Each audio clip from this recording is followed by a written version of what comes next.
We ready? Okay, disassembling and reassembling a brew today.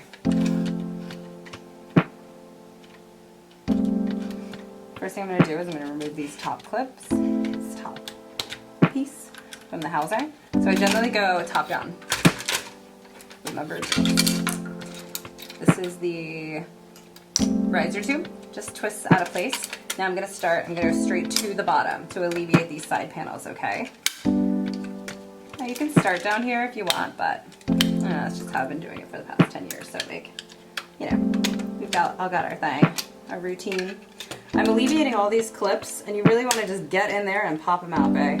You don't complicate this. I'm going to move these guys out of the way because this is not where my main concerns are when it comes to the brew groups themselves. I'm going to remove that bearing. Lifting it up, I'm going to remove the other bearing right behind it. And that actually just keeps the bottom piston in place and on track, on the literal track. I'm going to do the same thing. Clip. I'm not doing my fingers under there. That's crazy. My fingers don't deserve that. All right. All four. Did you get my gun? You're silly. Sometimes they like to play hard to get. That's fine. That's fine. We're here for the long haul. Boop. All right. Get her up. Out of here. Out of here, top piston. We don't need you. Turn this way. Pull off this is the drain valve. We're going to put a lot of focus on this guy today.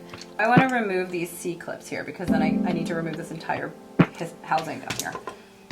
Now, this thing can go flying, so please be careful. Keep all of your metal stuff together.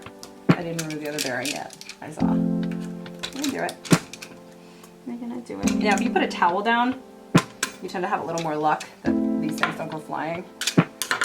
Let's get rid of our tension rod. Back up here, silly bear. Okay, these guys. Where's my bearing? Where are you? Ah, there you are. Just lifting up, getting her off the track, moving her over. Now, I'm going to depress this to get this bottom piston out. When they're brand new like this, they come flying out. But yours will probably just be caked up with coffee. The old little coffee, nothing crazy. All right, so anything that has O-rings in it are right here. So you've got your bottom piston, your top piston, your drain valve, and your riser tube for this specific model. The rest of it, got your hardware tube. All right, get out of here, babe. I'm gonna put our O-rings over here. Oh, wait, which way? Right here. I'm gonna put our O-rings over here so that I just keep them in place. All right, let's get started. Let's remove this clip. These like to go flying too, so be careful with those. If you have one of those magnetic pads, like, tell me what your thoughts are on it, because I kind of want one, you know, for my birthday or something. Something crazy. Okay, I'm gonna remove these with a T9. The newer drain valves have T10s on them.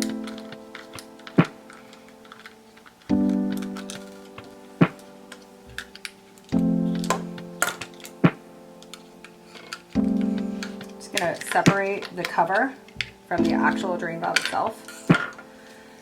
Pulling out on the extension rod, lifting up. Now back here is the fluid nipple. What I want to do is I want to push in this firing pin right here. It's got a spring. Push in the firing pin, and then I'm going to just move it toward me. But I really want to keep it out of this little like latch right here because it holds in place that way. Come here, flathead. Bring this toward me. I'm hyper complicating that. Bring it toward you and then kind of move it out of place. More than likely yours will be broken.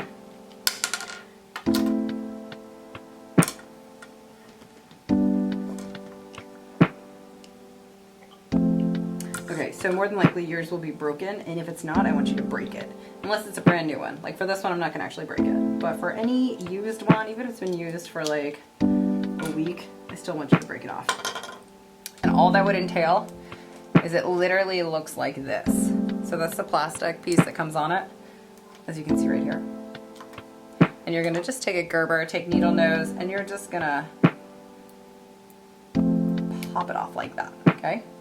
You're You're then going to take the metal rod that you bought on our website, because it actually, or the metal cap, because it actually will extend the life of your machine and beautify the operations. And you're going to hammer that down, not with something like this. You're going to actually use like a big person hammer or a little person hammer, whatever. As long as you have to hit it until it makes a different sound. It'll be like ding, ding, ding, ding. Like you'll actually hear metal to metal, horizontal touching, okay? You won't be able to remove it. So like that, if you wanted to like scrapbook this firing pin without the metal cap, you're not gonna be able to, babe. I'm sorry, it's gonna change everything. But like this is key, yo. Like this is my favorite piece of innovation besides the machines themselves. Okay, don't get me off track, dude. I gotta stay focused. All right, so I'm gonna get my metal stuff all together because I don't want anything lost here. Gonna get my pistons over here, my riser tubes over here. Now I'm just working with the drain valve, okay? You can use this to remove that piece out. I'm gonna put it right here. Here is my extension rod. Gonna reach in, pull out the gasket. And we sell them in the kits, so you'll see them. So you won't have to go through and like piecemeal the kit. You can if you'd like if you want to do more of like a user-friendly DIY, like you've got your own available ideas and yep, you can do it yourself. Okay, so that went on to here. And the other piece, which is the fluid nipple, has this O-ring here, which is the same size as this one.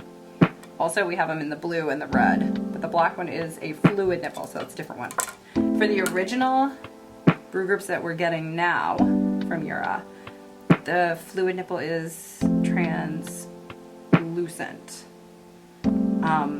which I don't love because I feel like it makes it so much more complicated. I mean, obviously the durability is phenomenal.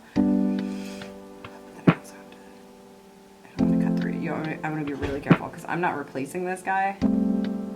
I'm just removing her so that you see how to do it. Also, sometimes it'll be so brittle, and keep her on the side too, that you'll have to actually, so use your pliers, use your needle nose, your gerber, whatever, and you just rip into the side just enough so you're going to literally sever it because you're going to replace it with this guy anyways, okay? Your thinner O-ring with the same, it's the same inner, the outer is what changes. And then I'm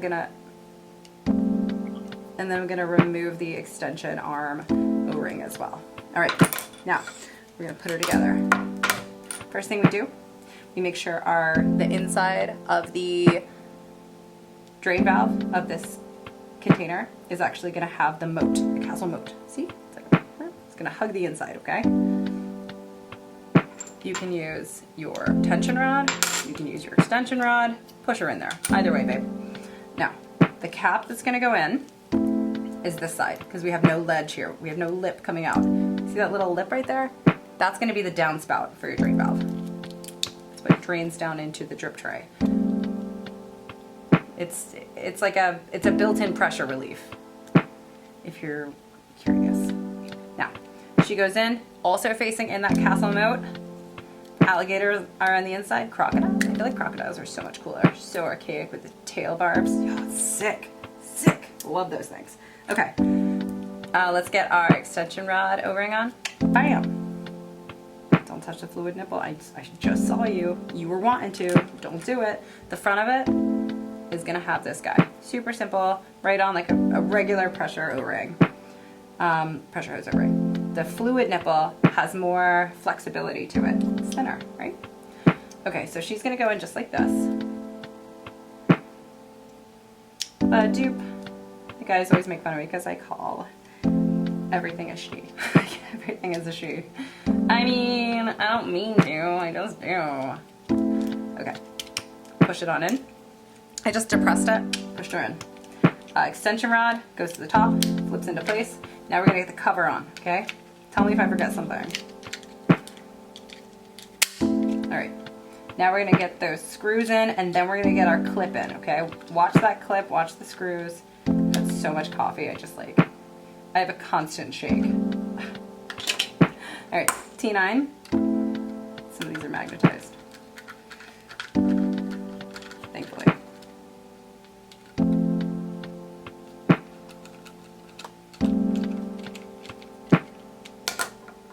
Get her in place. She's gonna actually just go back here. And it's pseudo flush, it's like a millimeter. that you have to lift up on, or lift toward you. And I'm gonna push in place, okay? Make sure it locks in place, make sure it doesn't fall out. Sometimes they won't be secure enough and they will actually fall out. Now, while we're here, I also wanna do the other O-rings, okay?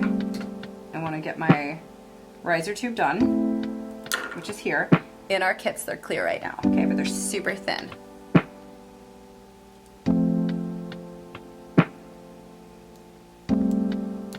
Ta-da! Make sure you don't lose that. Oh my goodness.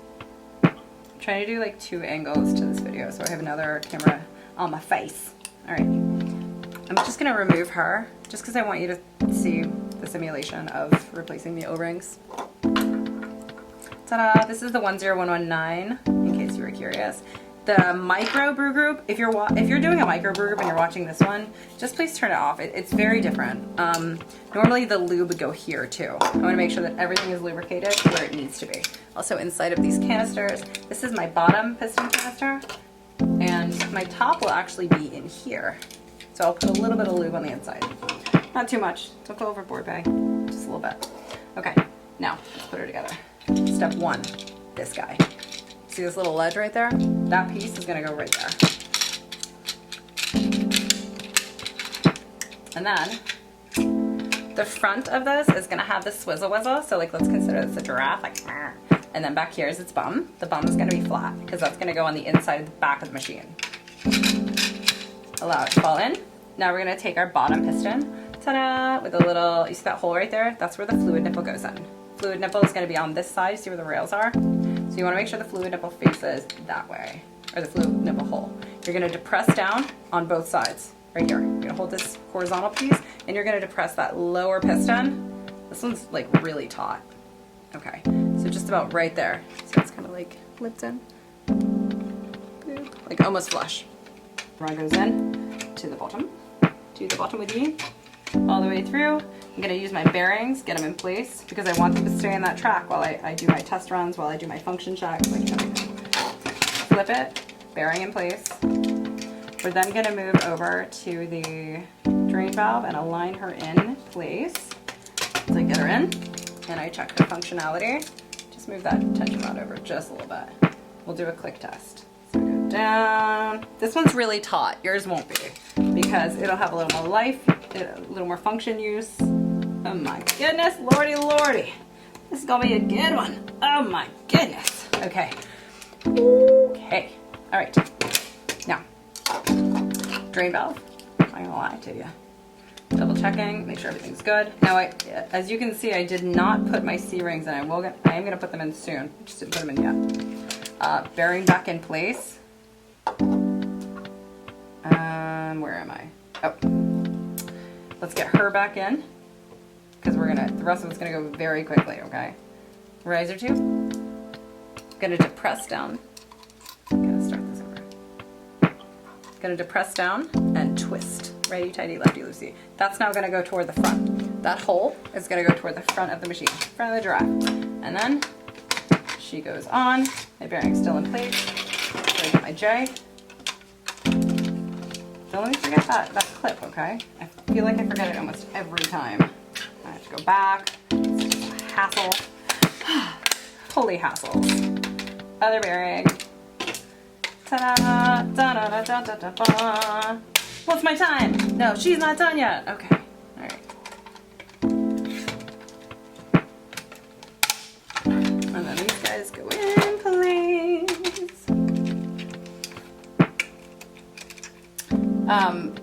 These things are really important. So if you forget it, like I've actually put machines together before and forgotten them many times. And I'll see them and be like, no. So the machine will work for about 12 times. And then it stops working, which is super misleading and very rude. We all get it. Okay.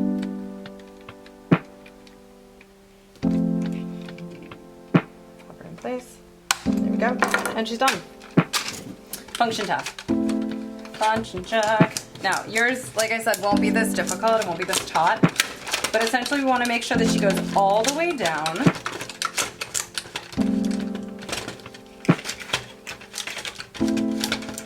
And if I had my brew group guide on, then it would be a little bit easier to so I have these ridiculously unforgiving nails. Okay, now I tend to like to put her in the machine about right there. There you go, she's done.